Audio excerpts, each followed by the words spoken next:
अरे होताच कुठे दिवसभर? अरे ठाणा मार्केटला गेलेलो रे जरा शॉपिंग साठी.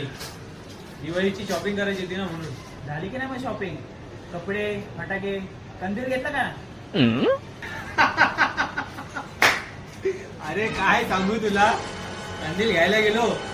अरे पण या पावसाळ्याची वाट लावली ना, सगळे कंदीलवाले पळाले. आणि कोण आले माहितीये का, छत्रीवाले उभे राहिले तिथं. येताना कंदील नाही घेऊन आलो, छत्री घेऊन आले मी.